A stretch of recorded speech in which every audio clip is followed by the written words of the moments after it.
دعوت اسلامی والے دنیاوی تعلیم کے خلاف نہیں ہیں، مگر مجھے ایک بات تو بتائیں، پہلے تو میں مسلمان ہوں نا، میں نے نبی پاک کا کلمہ پڑھا ہے۔ ارے جتنی کوشش بچے کی ڈگری کے لیے کرتے ہیں، جتنی کوشش بچے کو دنیا کی تعلیم کے لیے کرتے ہیں، تھوڑا تو علم دین سکھا دو۔ یاد رکھیے گا، مرنے کے بعد میرا کوئی بچہ MBBS کی کتاب کھول کر، لاء کی بک کھول کر یا دنیا کی PhD کی ڈگری لے کر مجھے ایصال ثواب نہیں کرے گا۔ اگر میرے بچے کو قرآن پڑھنا آتا ہوگا، اگر میری اولاد کو حدیث اور جناب درود پاک اور دین کی باتیں آتی ہوں گی، تو وہ مجھے مرنے کے بعد دعاؤں میں یاد رکھیں گے۔ میں آپ کو ایک صحیح مشورہ دینا چاہتا ہوں، کم از کم ایک کام کر دو، اپنی اولاد کو جیتے جی نمازی بنا جانا۔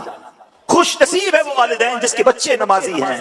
بعد میں آپ کے بچے بے شک الگ سے آپ کے لیے دعا کریں نہ کریں، اگر میرا بیٹا نمازی ہے، میری بیٹی نمازی ہے، سنو، جب وہ نماز پڑھیں گے نا، وضو کے عالم میں قبلہ رو ہو کر اللہ کی بارگاہ میں اتحیات میں بیٹھ کر روزانہ فجر میں میرے لیے دعا کریں گے، ربنا اغفر لی ولوالدی وللمؤمنین یوم یقوم الحساب۔ جب ظہر کی نماز پڑھیں گے، کتنی بار قاعدہ اخیرہ میں بیٹھیں گے، پھر میرے قبلہ رو بیٹھیں گے، پھر باوضو ہوں گے، میرا بیٹا میرے لیے دعا کر رہا ہوگا، اے اللہ میرے مرحوم والد کو بخش دے۔ جب وہ عصر پڑھے گا دعا کرے گا، مغرب پڑھیں گے دعا کریں گے، عشاء پڑھیں گے، جتنی رکعتوں میں قاعدہ آخرہ کریں گے، ہر بار والدین کے لیے دعا ہو رہی ہے۔ ارے اس سے بڑھ کر باپ کو کیا چاہیے، اس سے بڑھ کر ماں کو کیا چاہیے کہ بچہ نمازیں پڑھی جا رہا ہے اور قبر میں اس کے لیے ثواب کے تحفے پہنچ رہے ہیں کہ تیرا بیٹا تیرے لیے دعا کر رہا ہے، تیری بیٹی دعا کر رہی ہے۔ نہیں، آج ہمیں نمازوں کی کہاں فکر ہے؟ ارے ماں باپ خود نماز نہیں پڑھ رہے، ان کو کیا فکر کہ فجر کی نماز بچوں نے پڑھی کہ نہیں، ظہر پڑھی کہ نہیں، عصر پڑھی کہ نہیں، جناب پیسے کتنے لایا، ڈگری کون سی حاصل کی۔ لوگ بتاتے ہیں میرا بیٹا جناب فلاں سافٹ ویئر موبائل دو، ابھی آپ کے موبائل میں چیزیں انسٹال کر دے گا۔ بڑی اچھی بات ہے، ٹیکنالوجی آنی چاہیے، مگر کیا آپ کا بیٹا قرآن پڑھنا جانتا ہے؟ کیا آپ کی اولاد کچھ حدیث کے بارے میں جانتی ہے؟ سچی بات تو یہ ہے، خوش نصیب والد کون ہے پتہ ہے آپ کو؟ والد کا حق ہے کہ مرنے کے بعد اس کا جنازہ اس کا بیٹا پڑھائے۔ کتنا خوش نصیب ہوگا وہ والد کہ اس کا جنازہ ہو اور اس کا بیٹا اس کا جنازہ پڑھائے، آتا ہو نا پڑھانے، اس قابل ہو کہ وہ جنازہ پڑھائے، والد کو کاندھا دے، سنت کے مطابق قبر میں اتارے، ماں کا انتقال ہو تو بیٹی اسے غسل دے۔ بتائیے ایسی اولاد کر لی تیار ہم کہ ہمارے جانے کے بعد ہماری اولاد ہمارا جنازہ پڑھا سکے، ہماری اولاد ہمیں قبر میں اتار سکے، ہماری اولاد ہمیں ایصال ثواب کر سکے۔ پلیز علم دین کی طرف آئیے، خود بھی آئیے، اپنی اولاد کو بھی لائیے۔ ایک اور بات علماء نے لکھی کہ لوگوں کے حقوق سے پہلے اپنے آپ کو فارغ کر دے، اور بڑی پیاری مثال دی کہ کسی بادشاہ کے دربار میں کوئی شخص مانگ رہا ہے، مگر اس حال میں مانگ رہا ہے کہ اس کے ایک ہاتھ پہ کوئی لٹکا ہوا ہے، پیچھے سے کوئی لباس کھینچ رہا ہے کہ میرا حق دے دو، تو پھر کیسا مانگنا؟ تو لوگوں سے اگر کچھ لین دین ہے، حقوق و لباس کے معاملات ہیں، اس سے اپنے آپ کو فارغ کرے اور پھر دعا مانگے تو انشاءاللہ دعا ضرور قبول ہوگی۔ یہ چند آداب تھے دعا کے، دعا کی قبولیت کے چند اوقات بھی ہیں، بڑی تفصیل ہے اس کی، چونکہ چھوٹا سا سیگمنٹ ہوتا ہے۔ جمعہ کے دن دعا مانگے، خاص طور پہ 2 خطبوں کے درمیان جو وقت ہے یہ خاص دعا کی قبولیت کا وقت ہے، مگر یہاں دل ہی دل میں دعا مانگنی ہے۔ برستی بارش کے وقت دعا قبول ہوتی ہے، اس وقت دعا مانگے۔ ماہ رمضان تو پورا ہی دعاؤں کی قبولیت کا مہینہ ہے، اس میں دعا مانگے۔ آدھی رات گزرنے کے بعد جو وقت ہوتا ہے یہ خاص تجلی کا وقت ہوتا ہے، اس وقت دعا مانگے۔ اسی طرح مسلمانوں کے مجمع میں اجتماعی جو دعائیں ہوتی ہیں اس میں دعا مانگے۔ میں بھی دعا کرتا ہوں، نہ جانے کہاں کہاں موجود ہیں، آمین کہہ لیجئے۔ یا اللہ ہماری ساری مشکلیں آسان فرما، ہماری ساری پریشانیاں دور فرما، اور جو ہمارے حق میں بہتر ہے اے رب کریم ہمیں عطا فرما دے۔ نیک اولاد کیسی مرنے کے بعد بھی کام آتی ہے، اللہ کے حبیب صلی اللہ تعالی علیہ وسلم فرماتے ہیں، غور سے سنیے، میرے آقا فرماتے ہیں جب آدمی مر جاتا ہے، اس کا انتقال ہو جاتا ہے، اس کے اعمال کا سلسلہ منقطع ہو جاتا ہے، ڈسکنٹینیو ہو جاتا ہے، سوائے 3 کاموں کے۔ 3 عمل ایسے جو باقی رہتے ہیں۔ اب غور کیجئے گا ہم ان 3 کاموں میں کتنا انوالو ہیں، کیا یہ نیکیاں ہم نے کر رکھی ہیں؟ نمبر 1، آقا فرماتے صدقہ جاریہ۔ سبحان اللہ، خوش نصیب ہے وہ لوگ جو اپنی زندگی میں صدقہ جاریہ کے کام کر جاتے ہیں۔ کوئی مسجد بنا جاتا ہے، کوئی ایسا مدرسہ جہاں علم دین سکھایا جائے، کوئی ایسا کنواں کھدوا کر جاتے ہیں، کچھ لوگ ایسی نیکی کے کام درخت لگا کر جاتے ہیں کہ لوگ اس کے سائے میں رہیں۔ یہ وہ نیکیاں ہیں جو مرنے کے بعد بھی کنٹینیو ریوارڈ کے طور پر، مسلسل صدقہ جاریہ کے طور پر آپ کو ملتی رہتی ہیں، تو ایسی نیکیاں زندگی میں کر لینی چاہیے۔ نمبر 2 میرے آقا فرماتے ہیں وہ علم جس سے فائدہ اٹھایا جائے۔ خوش نصیب ہیں وہ علماء کرام جو کتابیں لکھ کر جاتے ہیں، شاگرد چھوڑ کر جاتے ہیں، وہ دنیا سے چلے جاتے ہیں مگر علم دین باقی رہتا ہے اور انہیں انشاءاللہ صدقہ جاریہ ملتا رہے گا۔ نمبر 3 وہ ہم سب کر سکتے ہیں، اور نبی پاک علیہ الصلوۃ والسلام فرماتے ہیں نیک اولاد جو اس کے حق میں دعائے خیر کرے، جو اچھی اولاد نیک اولاد چھوڑ کر جاتے ہیں اور وہ نماز پڑھ کر ماں باپ کے لیے دعا کرتے ہیں، نیکی کے کام کر کے ان کے لیے دعا کرتے ہیں، اس کا اجر جو ہے ماں باپ کو قبر میں پہنچایا جاتا ہے۔ ناظرین آج یہ سوچنا ہے میں نے اور آپ نے، کہ ایسی اولاد تیار کر لی ہے جو ہمارے دنیا سے جانے کے بعد ہمارے لیے مغفرت کا سبب بن جائے، دعائے خیر کا سبب بنے، نیکیاں کر کے ہمیں ثواب پہنچائے۔ میں بہت معذرت کے ساتھ ایک بات کہنا چاہتا ہوں، آج بہت سارے لوگ ملتے ہیں کہتے ہیں میرا بیٹا بڑا جینیس ہے، اس کو بہت سارے سافٹ ویئر چلانا آتے ہیں، موبائل کا جو بھی سافٹ ویئر دو فوراً کھول کے بتا دیتا ہے، اس کو انگلش بڑی اچھی آتی ہے، اس کو جناب ڈگریاں بہت ساری ہیں۔ ٹھیک ہے، دنیاوی تعلیم، دنیاوی نالج، اٹس اوکے، لیکن مجھے بتائیے نا، میری اولاد نے مرنے کے بعد مجھے سوشل میڈیا کے سافٹ ویئر کھول کر ایصال ثواب کرنا ہے، یا قرآن پاک پڑھ کر ایصال ثواب کرنا ہے، نمازیں پڑھ کر ایصال ثواب کرنا ہے، درود پڑھ کر ایصال ثواب کرنا ہے؟ اگر ہم نے اپنی اولاد کو قرآن ہی نہ سکھایا، اپنی اولاد کو نیک اعمال کرنا ہی نہ سکھائے، تو مرنے کے بعد وہ کیسے ایصال ثواب کریں گے؟ یہ اولاد کس طرح کام آتی ہے کہ ایک بار حضرت عیسیٰ علیہ نبینا علیہ الصلوۃ والسلام ایک قبر کے پاس سے گزرے، التفسیر الکبیر میں یہ واقعہ موجود ہے، تو دیکھا اس قبر پر عذاب ہو رہا تھا، کچھ عرصے کے بعد، کچھ وقفے کے بعد پھر گزرے تو دیکھا نور ہی نور ہے، رحمت الہی کی برسات ہو رہی ہے۔ اللہ کی بارگاہ میں عرض کی کہ یا اللہ یہ ماجرا کیا ہے؟ کچھ دنوں پہلے عذاب اور آج تو رحمت کی بارش۔ غور سے سنیے ناظرین، اللہ عز و جل کی طرف سے ارشاد ہوتا ہے کہ اے عیسیٰ یہ شخص بڑا گناہگار تھا، اس وجہ سے اس کو عذاب ہو رہا تھا، مگر یہ دنیا سے جب گیا تھا تو اپنی بیوی کو حاملہ چھوڑ کر دنیا سے گیا تھا۔ اب اس کی کچھ عرصے کے بعد، اس کے انتقال کے کچھ عرصے کے بعد اس کے یہاں لڑکا پیدا ہوا۔ وہ لڑکا اتنا بڑا ہوا کہ مدرسے میں قاری صاحب کے پاس گیا اور قاری صاحب نے، استاذ نے اسے بسم اللہ پڑھائی، بسم اللہ الرحمن الرحیم۔ اس کے بچے نے بسم اللہ شریف پڑھی۔ اے عیسیٰ مجھے حیا آئی کہ اس شخص کو زمین کے اندر عذاب دوں کہ جس کا بیٹا زمین پر میرا نام لے رہا ہے، رحمان اور رحیم کے نام سے اللہ کو پکارے، اور اللہ اس کے والد کو کیسے عذاب دے۔ بچوں کی نیکی اس طرح والدین کو کام آتی ہے، دنیا سے جانے کے بعد بھی کام آتی ہے ناظرین، مگر اس کے لیے اچھی تربیت ضروری ہے۔ خدا را اپنی اولاد کو اپنا پھل سمجھیے، اپنا سرمایہ سمجھیے، اپنی آخرت کا ذخیرہ سمجھیے، اور اچھی تربیت فرام دا چائلڈہڈ کر دیں گے، یہ آپ ساری زندگی اس کا سکھ پائیں گے، آپ کے بڑھاپے کا یہ سہارا بنے گا۔ لیکن قرآن و حدیث سے دور رکھ کے، اسلام سے دور رکھ کے، صحیح تعلیمات سے دور رکھ کے، بعض اوقات بڑھاپے میں بہت تکلیف کا باعث بنتا ہے، کیونکہ کبھی بھی والدین کا ادب تو پڑھایا ہی نہیں، تو پھر وہ کیسے ادب کرے گا؟ جب تک آپ اس کے کام آتے رہے وہ آپ کی مانتا رہا، جب وہ اپنے پیروں پر کھڑا ہو گیا اب اس کو والدین کی ضرورت نہیں، اور وہ کہتا نظر آتا ہے I'm alone, I'm free now، میری اپنی لائف ہے، میں آزاد ہوں، میں کیوں آپ کی بات مانوں؟ کیا ایسی باتیں ہمارے معاشرے میں اب سننے کو نہیں ملتی؟ کیا ہمارے وطن میں ہی اولڈ ہاؤس بننا شروع نہیں ہو گئے؟ کیا والدین اس لیے ہیں کہ انہیں اولڈ ہاؤس میں ڈال دیا جائے؟ کیا والدین اس لیے ہیں کہ بڑھاپے میں انہیں تکلیف دی جائے؟ شریعت تو انہیں اف تک کہنے کے لیے منع فرماتی ہے، لیکن یہ کیوں ہو رہا ہے؟ اگر میں نے اپنے بچوں کو قرآن و حدیث کا علم سکھایا ہوتا، ہر والد سوچے، ہر ماں سوچے، تو کیا بڑھاپے میں اتنی تکلیف وہ اولاد دیتی؟ بلکہ ہماری شریعت تو یہ سکھاتی ہے، حدیث پاک کا مضمون ہے، جو بچہ اپنے والدین کو محبت کی نگاہ سے دیکھتا ہے اسے حج مقبول کا ثواب ملتا ہے۔ ارے میرا بیٹا میری بیٹی تو ہمیشہ مجھے محبت سے دیکھتے، اگر میں نے نبی پاک علیہ الصلوۃ والسلام کی تعلیمات اور ان کے نقش قدم پر چلاتا۔ اچھا بعض اوقات ایک اور عجیب سا ذہن ہوتا ہے کہ ابھی تو بچہ ہے نا، بعد میں سکھا دیں گے، ابھی بچہ ہے، ٹھیک ہے، اس کا شوق ہے۔ یاد رکھیے گا جب پودا چھوٹا ہونا، اس کو جس رخ پہ آپ نے موڑنا ہے وہ مڑ جائے گا، جب یہ تناور درخت ہو جائے گا اس کے بعد وہ نہیں ہلنا۔ عادتیں پختہ ہونے کے بعد والدین بعض اوقات افسوس کرتے ہیں کہ اب بڑا ہو گیا، اب میرے ہاتھ سے چلا گیا۔ اگر بچے چھوٹے ہیں شروع سے ان کی تربیت کیجیے، اچھی تربیت کیجیے۔ آج دعا کے کچھ آداب سیکھتے ہیں ناظرین، بعض اوقات یہ شاید خیال بھی نہیں ہوتا کہ دعا کے بھی کچھ آداب ہیں۔ سب سے پہلے اس بات کا خیال رکھیں کہ دعا کتنی بڑی عبادت ہے۔ حدیث پاک میں میرے آقا فرماتے ہیں الدعاء مخ العبادہ، دعا عبادت کا مغز ہے، دعا ایک سپیریئر عبادت ہے۔ پھر دعا میں کیوں کنجوسی کریں؟ ایک اور جگہ میرے آقا فرماتے ہیں دعا مومن کا ہتھیار ہے، تو دعا کرتے رہا کریں اور خوش دلی سے کریں۔ دعا کے چند آداب بھی سن لیجئے۔ اللہ تبارک و تعالی غافل دل کی دعا نہیں سنتا۔ آپ دعا بھی کر رہے ہیں اور دھیان کہیں اور ہے، دل کہیں اور ہے۔ ہوتا ہے نا بعض اوقات دعا ہو رہی ہوتی ہے آمین آمین، چہرہ کبھی ادھر دیکھ رہا ہے، انسان غور کا نہیں کرتا کس سے مانگ رہا ہے۔ تھوڑا سمجھیے نا، آپ کا چھوٹا بیٹا یا بچہ ہو اور آپ اس کو کوئی بات سمجھا رہے ہوں اور وہ آپ کی بات توجہ سے نہ سنے، کبھی ادھر دیکھے کبھی ادھر دیکھے، آپ کو کیسا لگتا ہے؟ برا فیل ہوتا ہے نا کہ میں بات کر رہا ہوں اسے توجہ سے سن بھی نہیں رہا۔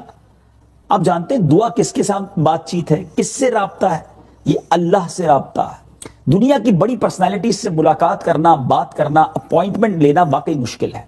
جتنا بڑا بندہ اتنا مشکل اپوائنٹمنٹ، اور کبھی اپوائنٹمنٹ مل بھی جائے تو وی نیڈ سیکرٹری، ہمیں کوئی سیکرٹری بیچ میں چاہیے جس سے پہلے بات ہوگی، وہ اپوائنٹمنٹ دے گا۔ موقع ملا بھی تو شاید چند منٹ کی ملاقات ملے گی کہ جناب آپ کے پاس اتنے منٹ ہیں، اپنی بات پوری کر لیجئے گا۔ ایسا ہی ہے نا؟ آپ دیکھیے دنیا کی کسی بڑی پرسنالٹی کے لیے ملنے کے لیے اتنی محنت، اپوائنٹمنٹ، ٹائم لمٹ۔ احکم الحاکمین سے اگر بات کرنی ہے، ارحم الراحمین سے بات کرنی ہے، اللہ ذوالجلال کی بارگاہ میں حاضری دینی ہے، there is no need for appointment۔ آپ کو کوئی اپوائنٹمنٹ نہیں چاہیے، کوئی سیکرٹری کوئی بیچ میں نہیں ہے، آپ ہیں اور آپ کا رب ہے۔ ہاتھ اٹھائیے، سر جھکائیے، توجہ سے مانگیے، دل کی گہرائیوں سے مانگیے، جتنی دیر بات کرنی ہے اللہ سے کیجیے۔ اللہ اکبر۔ پھر بھی ہم دعا مانگے اور غفلت کے ساتھ مانگے، دل کے ساتھ، خشوع و خضوع کے ساتھ، فوکس کے ساتھ دعا مانگے، پھر دیکھیں کیسا کرم ہوتا ہے۔ اسی طرح دعا یقین کے ساتھ مانگے۔ علماء لکھتے ہیں کہ جو شخص یہ سوچتا ہے نا پتہ نہیں دعا قبول ہوگی کہ نہیں، اس کی دعا قبول نہیں ہوتی۔ دعا یقین قلب کے ساتھ ہو کہ انشاءاللہ وہ ضرور کرم فرمائے گا۔ پھر دیکھیں کیسے غیب کے خزانوں سے مدد ہوتی ہے۔ مجھے ایک واقعہ یاد آ گیا، ایک شہر میں بارش نہیں ہو رہی تھی، تو شہر والے جمع ہوئے، کئی سالوں سے بارش نہیں ہو رہی تھی کہ مل کر دعا کرتے ہیں۔ تو ایک نوجوان بھی اس میدان میں دعا کرنے آیا، مگر ہاتھ میں چھتری لے کر آیا، امبریلا۔ تو لوگوں نے کہا عجیب آدمی ہو، کئی سالوں سے بارش نہیں ہے، تم چھتری لے کر آئے ہو۔ وہ نوجوان نے کمال کا جواب دیا، وہ کہتا ہے مانگنے کس سے آیا ہوں؟ ارحم الراحمین سے، جو دینے والا ہے، جو بارش برسانے والا ہے، اس سے مانگنے آیا ہوں نا۔ اس نے تو بارش برسانی ہے تو کیا بھیگتے ہوئے واپس جاؤں گا؟ اللہ اکبر۔ علماء لکھتے ہیں اس بندے کے یقین کی برکت سے موسلا دھار بارش ہوئی، سارا گاؤں بھیگتے ہوئے واپس گیا، وہ نوجوان اپنی چھتری کے سائے میں واپس گیا۔ یہ بلیف ریکوائرڈ ہے، یہ یقین ریکوائرڈ ہے۔ پھر دیکھیں کیسے دعا قبول ہوتی ہے۔ اسی طرح دعا سے پہلے کچھ اچھی اعمال کرے، نیک اعمال کرے، اللہ کی رحمت کو متوجہ کرے، 2 رکعت نفل پڑھ لے، ہو سکے تو کچھ صدقہ و خیرات دے دے، پھر دعا مانگے۔ اس کے ساتھ ساتھ دعا میں ایک اور ادب یہ بھی ہے، میں نے پچھلے پروگرام میں بھی کہا تھا، حرام روزی سے اپنے آپ کو بچائے، کیونکہ حرام کھانے والے کی دعا قبول نہیں ہوتی۔ رزق حلال کمائے، پھر انشاءاللہ دعا کی قبولیت کا ثمرہ دیکھے گا۔ حضرت سیدنا شیخ محمد بن سلیمان جزولی علیہ رحمت اللہ الولی فرماتے ہیں کہ میں ایک بار سفر میں تھا، ایک مقام پر نماز کا وقت ہو گیا، وہاں کنواں تو تھا مگر ڈول اور رسی وغیرہ نہیں تھی۔ میں اسی فکر میں تھا کہ وضو کیسے کروں، پانی اس کنویں سے کیسے نکالوں۔ قریبی ایک مکان کی چھت پر ایک بچی تھی، اور اس نے جب دیکھا تو اس بچی نے پوچھا کہ حضور آپ کیا تلاش کر رہے ہیں؟ میں نے کہا بیٹی میں رسی اور ڈول تلاش کر رہا ہوں۔ تو اس بچی نے پوچھا کہ آپ کا نام کیا ہے؟ میں نے کہا محمد بن سلیمان جزولی۔ بچی نے حیرت سے کہا اچھا وہی ہیں جن کی شہرت ساری دنیا میں ہے، مگر حال یہ ہے کہ آپ کنویں سے پانی بھی باہر نہیں نکال سکتے۔ یہ کہہ کر اس لڑکی نے، اس بچی نے کنویں میں تھوک دیا۔ ناظرین اس بچی کا تھوک اس کنویں میں جانا تھا کہ کمال ہو گیا، آنن فانن پانی اوپر آ گیا۔ حضرت نے وضو کیا اور اس بچی سے فرمایا کہ بیٹا سچ بتاؤ تمہیں یہ کمال کیسے حاصل ہوا کہ تمہارے تھوک کی برکت سے کنویں سے پانی باہر آ گیا؟ تو بچی کہنے لگی میں بکثرت درود پاک پڑھتی ہوں، اسی کی برکت سے مجھ پر یہ کرم ہوا ہے۔ حضرت محمد بن سلیمان جزولی رحمت اللہ تعالی فرماتے ہیں اس بچی سے متاثر ہو کر میں نے وہیں عہد کر لیا کہ درود شریف کے متعلق کتاب لکھوں گا۔ پھر آپ نے درود شریف کے فضائل میں ایک شاندار کتاب لکھی جس کو ساری دنیا دلائل الخیرات شریف کے نام سے جانتی ہے۔ ناظرین درود پاک کمال کا وظیفہ ہے۔ ایک شاعر خوب لکھتے ہیں نا، دکھوں نے تم کو جو گھیرا ہو تو درود پڑھو، دکھوں نے تم کو جو گھیرا ہو تو درود پڑھو، جو حاضری کی تمنا ہو تو درود پڑھو۔ تو اب ہمیں چاہیے کہ کثرت کے ساتھ درود پاک پڑھتے رہا کریں اور اس کے کمالات اور برکات سے مستفیض ہوتے چلے جائیں۔ آئیے محبت کے ساتھ درود پاک پڑھ لیجئے۔ صلو علی الحبیب صلی اللہ تعالی علی محمد صلی اللہ علیہ وسلم۔ بغداد معلیٰ کے قریب ایک نوجوان نے اپنی والدہ سے سفر کی اجازت مانگی کہ امی جان علم دین سیکھنے کے لیے سفر کرنا چاہتا ہوں۔ ماں نے اجازت دے دی اور کہا کہ بیٹا اب میدان محشر میں ملاقات ہوگی، کیونکہ سفر جیلان سے بغداد کا تھا، ایک شہر سے دوسرے شہر کا سفر تھا۔ اور ناظرین، آج تو سفر جو سالوں کا سفر اس زمانے میں مہینوں کا ہوا کرتا تھا، اب جہاز کی وجہ سے گھنٹوں میں طے ہو جاتا ہے۔ پہلے اونٹوں اور گھوڑوں پر سفر ہوتا تھا اور اب ٹرین، کارز اور جہاز کے ذریعے بڑا فاسٹ ٹریول ہو گیا ہے۔ بہرحال وہ نوجوان والدہ کی اجازت لے کر گھر سے نکلا۔ ماں نے ایک نصیحت کی کہ بیٹا ہر حال میں سچ بولنا۔ یہ بیٹا ماں سے وعدہ کر کے نکلا۔ راستے میں اس قافلے پر ڈاکوؤں نے حملہ کر دیا، تمام لوگوں کا مال چھین لیا، مال و اسباب جمع کر لیا۔ اس نوجوان کے پاس بھی ڈاکوؤں کا ایک کارندہ آیا اور آ کر کہتا ہے بیٹا تمہارے پاس بھی کچھ ہے؟ تو یہ نوجوان کہتا ہے ہاں میرے پاس 40 دینار ہیں۔ ڈاکوؤں کا جو کارکن تھا وہ حیران ہوا کہ ہم سے تو لوگ مال چھپاتے ہیں، یہ نوجوان خود ہی اپنا مال بتا رہا ہے۔ کہ کہاں ہیں؟ تو کہا میرے لباس کے اندر سلے ہوئے ہیں۔ وہ جو ڈاکوؤں کا ایک کارکن تھا یا اس رہزن گروپ کا ایک ممبر تھا، وہ اپنے سردار کے پاس آیا اور کہا کہ سردار ایک ہمارے اس قافلے میں ایک ایسا بچہ بھی ہے، ایک ایسا نوجوان بھی ہے جو خود ہی اپنے پیسے بتا رہا ہے، کہاں چھپے ہیں وہ بھی بتا رہا ہے۔ سردار خود چل کر اس نوجوان کے پاس آیا اور آ کر کہا کہ اے نوجوان کیا بات ہے، لوگ ہم سے اپنا مال چھپاتے ہیں، تم خود ہی بتا رہے ہو۔ نوجوان نے کہا بات یہ ہے کہ میں جب گھر سے نکلا تھا میری ماں نے مجھ سے ایک وعدہ کیا تھا کہ بیٹا ہر حال میں سچ بولنا، میں ماں سے کیے ہوئے وعدے کو نبھا رہا ہوں۔ ڈاکو کے سردار نے یہ سنا، چونکہ سچے کی زبان سے یہ بات نکلی تھی نا ناظرین، دل میں تاثیر کا تیر بن کر پیوست ہو گئی۔ وہ ڈاکوؤں کا سردار رونے لگا اور کہتا ہے یہ نوجوان اپنی ماں سے کیے ہوئے ایک وعدے کو نبھا رہا ہے، چاہے نقصان ہو رہا ہے مگر یہ نقصان کر رہا ہے، جھوٹ نہیں بول رہا۔ میں روزانہ اپنے رب کی بارگاہ میں کتنی نافرمانیاں کرتا ہوں، کتنے وعدے ہیں جو میں پامال کرتا ہوں۔ اس نے ڈاکے سے توبہ کر لی۔ اب جب اس کو توبہ کرتے دیکھا تو اس قافلے میں، اس ڈاکوؤں کے گروپ میں جتنے ممبرز تھے سب نے کہا ہم بھی توبہ کرتے ہیں، سارے قافلے کو مال واپس لوٹا دیا گیا۔ ناظرین، یہ نوجوان کون تھا؟ تاریخ اس نوجوان کو ایک عظیم شخصیت کے نام سے جانتی ہے۔ جی ہاں، وہ کوئی اور نہیں، شیخ عبد القادر جیلانی المعروف غوث اعظم رضی اللہ تعالیٰ عنہ ہے۔ پیران پیر سیدی غوث اعظم رضی اللہ تعالیٰ عنہ کی جوانی کا یہ واقعہ ہے۔ ماں کی تربیت کا وہ شاہکار بنے آپ کہ آج ولایت کے آسمان کا چمکتا ہوا ستارہ ہیں، آج آپ کو اولیاء کرام کا سردار کہا جاتا ہے۔ ناظرین، اس واقعے سے درس کیا ملتا ہے کہ تربیت اولاد یہ بہت ضروری ہے۔ خوش نصیب ہے وہ ماں باپ جو اپنے بچوں کی اچھی تربیت کرنے میں کامیاب ہوتے ہیں، اور اولاد جو ہے وہ ہمارا سرمایہ ہے۔ یاد رکھیے گا، اولاد کی اچھی تربیت دنیا بھی اچھی کر دیتی ہے اور آخرت بھی اچھی کر دیتی ہے۔ یہ بڑھاپے کا سہارا بھی بنتا ہے، آنکھوں کا سرور بھی بنتا ہے، دل کی ٹھنڈک بھی بنتا ہے، اور مرنے کے بعد جنت میں جانے کا سامان بھی بنتا ہے۔ لیکن یہی اولاد اگر نافرمان ہو، اس کی تربیت ٹھیک نہ کی جائے، زندگی میں بھی تکلیف پہنچاتا ہے اور بعض اوقات مرنے کے بعد بھی عذاب میں جانے کا سبب بن سکتا ہے۔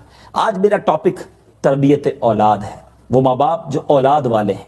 غور سے آج کا پروگرام دیکھیے گا، شریعت، ہمارا اسلام، ہمارا قرآن اور نبی پاک کی احادیث اولاد کے بارے میں ہماری کیا رہنمائی فرماتی ہیں۔ ناظرین، اللہ کے نبی حضرت سیدنا زکریا علیہ نبی علیہ الصلوۃ والسلام نے اللہ عز و جل کی بارگاہ میں کیا دعا مانگی، اس قرآنی دعا میں ہم سب کے لیے سبق موجود ہے۔ آپ دعا کرتے ہیں رب ہب لی من لدنک ذریۃ طیبہ انک سمیع الدعاء۔ ترجمہ کنز ایمان، اے رب میرے مجھے اپنے پاس سے دے ستھری اولاد، بے شک تو ہی ہے دعا سننے والا۔ نیک اولاد، اچھی اولاد کی تمنا ہمارے بزرگان دین کیا کرتے۔ یہاں ایک اور بات بھی سیکھنے کو ملتی ہے، دعا اولاد کے لیے ضرور کرنی چاہیے۔ جو بے اولاد ہیں وہ بڑی رقت کے ساتھ دعا کرتے ہیں، بہت اچھی بات ہے، مگر ساتھ دعا میں یہ بھی شامل کر لیں کہ اے اللہ ہمیں اچھی نیک اولاد عطا فرما، ماں باپ کا ہاتھ پکڑ کے جنت میں لے جانے والی اولاد عطا فرما۔ صرف اولاد کی دعا کریں اور اولاد مل بھی جائے، اور اگر وہ نافرمان ہو، وہ تنگ کرنے والی ہو، وہ پریشان کرنے والی ہو، ایسی اولاد کام کی نہیں۔ ہمیں اولاد اللہ نیک صالح اور ماں باپ کی فرما بردار عطا کرے۔ ایک اور دعا حضرت ابراہیم علیہ السلام دعا فرمایا کرتے، اپنی آنے والی نسلوں کے حق میں یہ دعا کرتے، رب اجعلنی مقیم الصلاۃ ومن ذریتی ربنا وتقبل دعا۔ اس کا ترجمہ کیا ہے؟ اے میرے رب مجھے نماز قائم کرنے والا رکھ اور کچھ میری اولاد کو اے ہمارے رب اور میری دعا سن لے۔ یاد رکھیے ناظرین، نیک اولاد یہ بہت بڑی نعمت ہے، مگر اس کے لیے کچھ ماں باپ کو بھی تو کرنا ہوگا نا۔ ماں باپ کو اپنی اولاد کی اچھی تربیت کرنی ہوگی اور پھر اس کی برکتیں لوٹنی ہوں گی، اور اسلام سے زیادہ پیارے انداز میں تربیت اولاد کا درس کوئی نہیں دیتا۔ پچھلے پروگرام میں ہم نے والدین کا ادب بیان کیا تھا قرآن و حدیث کی روشنی میں۔ احادیث کا ذخیرہ موجود ہے، یعنی اگر کوئی ماں اپنے بچوں کو صحیح معنوں میں اسلام کی تعلیمات دلا دیں تو پھر تو وہ ماں باپ کے زبردست فرما بردار بن جائیں گے نا، کیونکہ قرآن پڑھیں گے تو وہاں ماں باپ کے ادب کا درس ہے، احادیث پڑھیں گے تو وہاں ماں باپ کے ادب کا درس ہے۔ لیکن قرآن و حدیث سے دور رکھ کے ہم سمجھتے ہیں کہ دنیا بڑی آگے بڑھ گئی ہے۔ ہم یاد رکھیے، اچھی تعلیم دلانے میں کوئی حرج نہیں اگر وہ شریعت کے تقاضوں کے مطابق ہے۔ دنیا میں جو جدت ہے، جو دنیا میں ترقی ہو رہی ہے، اس ترقی کے بارے میں آگاہی میں کوئی حرج نہیں ہے، لیکن ایسی ترقی جو اسلام سے دور کر دے، ایسی ماڈرنائز لائف جو شریعت سے دور کر دے، یہ تو ریکوائرڈ نہیں ہے۔ تو ہمیں قرآن و حدیث کی تعلیمات سب سے پہلے اپنے بچوں کو دینا ہے۔ اولیاء کرام، صحابہ کرام، اہل بیت اطہار، انبیاء کرام، اور سب سے بڑھ کر نبی پاک صلی اللہ علیہ وسلم کی محبت ان کے دلوں میں ڈالنی ہے۔ پھر دیکھیں یہ بچے آپ کی آنکھوں کا کیسے سرور بنتے ہیں، آپ کی آنکھوں کی کیسی ٹھنڈک بنتے ہیں۔ ایک بات یاد رکھنی ہے ناظرین، اولاد ہمیشہ اپنے والدین سے متاثر ہو کر ان کے طریقے پر عمل کرتے ہیں۔ بچے سب سے پہلے انسپائر ہوتے ہیں، سب سے پہلے متاثر والدین سے ہوتے ہیں۔ فار ایگزامپل، آپ نے بھی دیکھا ہوگا جس گھر میں نماز ہوتی ہے، ابو جان دادا جان نماز پڑھتے ہیں، چھوٹے بچے بھی ان کے برابر میں آ کے کھڑے ہو کے نماز شروع کر دیتے ہیں۔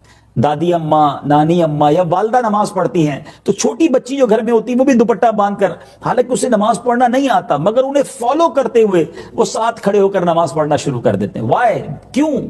کیونکہ وہ انہیں دیکھ رہی ہے۔ گھر میں نماز ہے، بچوں میں نماز کا اثر ہوگا۔ گھر میں سچ ہے، بچوں میں سچ کا اثر ہوگا۔ گھر میں ایمانداری کا درس ہے، بچے ایماندار بنیں گے۔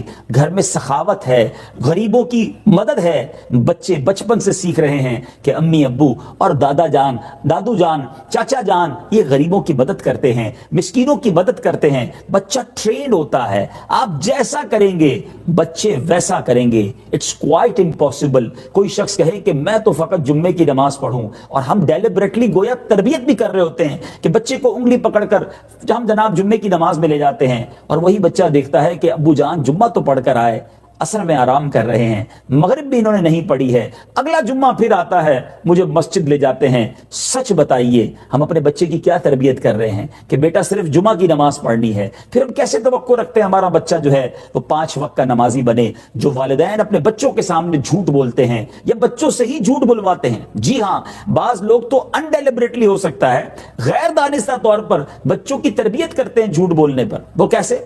فون آیا کسی کا، بیٹے نے فون اٹھایا یا بچی نے فون اٹھایا کہ ابو آپ کے فلاں دوست کا فون ہے، امی فلاں رشتہ دار کا فون ہے، اور اگر امی یا ابو یہ کہہ دیں کہ بیٹا کہہ دو امی ابو نہیں ہیں، سو رہے ہیں، تو بچہ کیا سیکھ رہا ہے کہ جب جی چاہے جھوٹ بول دو۔ اور یہی بچہ بڑا ہو کر اب ماں باپ کو جھوٹ بول رہا ہوتا ہے، ماں باپ کو گویا گھما رہا ہوتا ہے کہ نہیں ابو میں ادھر نہیں گیا تھا، نہیں میں فلاں دوست سے ملنے گیا تھا، میں مسجد سے ہی آ رہا ہوں، حالانکہ وہ کچھ اور کر کے آ رہا ہے، لیکن چونکہ آپ نے بچپن سے اس کو جھوٹ کی تربیت دی، آج وہ آپ کے ساتھ جھوٹ بول رہا ہے۔ غوث اعظم شیخ عبد القادر جیلانی رضی اللہ تعالیٰ عنہ کی ماں نے کیا زبردست تربیت کی کہ بیٹا ہر حال میں سچ بولنا۔ تو یہی تو اسلام کی تعلیمات ہیں۔ اب غور کیجئے، یا میری بہنیں، میری مائیں غور کریں کہ جن کے بچے ہیں، اگر آپ اپنی بچی کے سامنے بے پردہ گھومتی ہیں، آپ اپنی بچی کے سامنے بازار میں یا غیر مردوں کے سامنے بے پردہ جاتی ہیں، اس کی کیا ٹریننگ ہو رہی ہے؟ یاد رکھیے، اگر آپ چاہتے ہیں آپ کے بچے نیک ہوں،